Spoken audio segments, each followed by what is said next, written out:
بسم الله الرحمن الرحيم. الرحمن علم القرآن، خلق الإنسان، علمه البيان.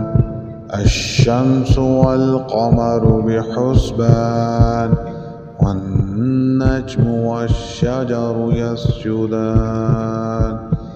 والسماء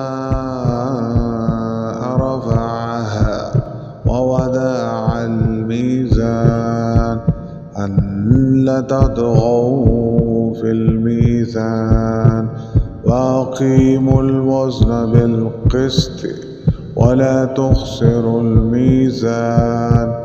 والأرض وضعها للأنام، فيها فاكهة ونخل ذات الأكمام، والحب ذو العصف والريحان. فبأي آلاء ربكما تكذبان؟ خلق الإنسان من صلصال كالفخار، وخلق الجان من مارج من نار.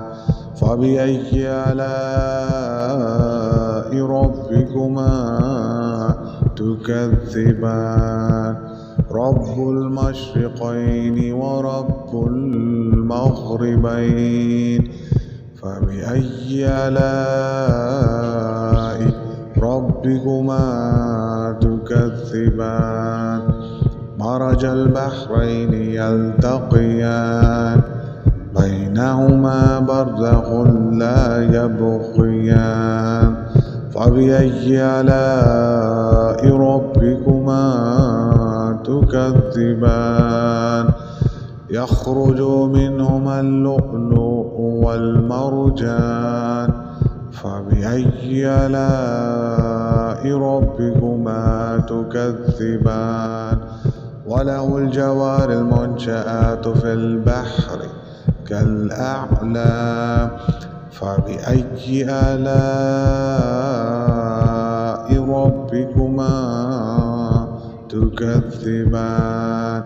كل من عليها فان، ويبقى وجه ربك ذو الجلال والإكرام. فبأي آلاء ربكما تكذبان؟ يسأله من في السماوات والأرض كل يوم هو في شأن. فبأي آلاء ربكما تكذبان؟ سنفرغ لكم أيها الثقلان. فبأي آلاء ربكما تكذبان؟ يا معشر الجن والإنس إن استطعتم أن تنفذوا من أقطار السماوات والأرض فانفذوا، لا تنفذون إلا بسلطان. فبأي آلاء ربكما تكذبان؟ يرسل عليكما شواظ من نار ونحاس فلا تنتصران. فبأي آلاء ربكما تكذبان؟ فإذا انشقت السماء فكانت وردة كالدهان. فبأي آلاء ربكما تكذبان؟ فيومئذ لا يسأل عن ذنبه إنس ولا جان. فبأي آلاء ربكما تكذبان؟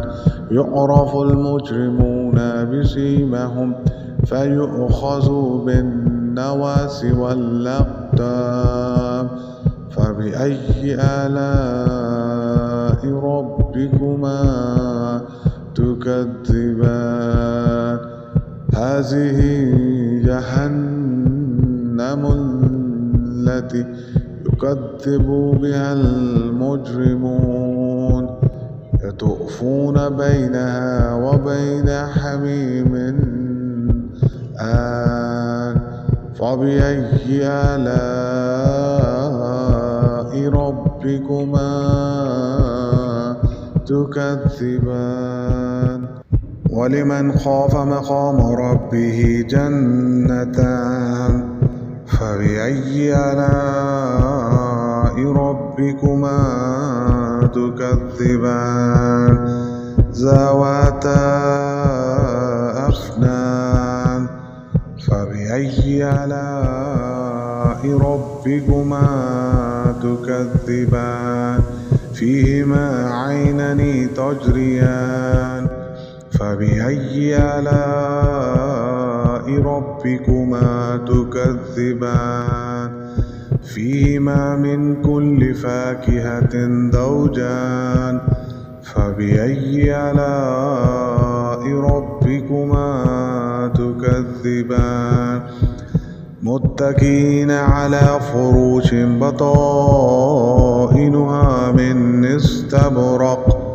وجنى الجنتين دان فبأي آلاء ربكما تكذبان فيهن قاصرات الطرف لم يطمثهن إنس قبلهم ولا جان فبأي آلاء ربكما تكذبان كأنهن الياقوت والمرجان فبأي آلاء ربكما تكذبان هل جزاء الإحسان إلا الإحسان فبأي آلاء ربكما تكذبان ومن دونهما جنتان فبأي آلاء ربكما تكذبان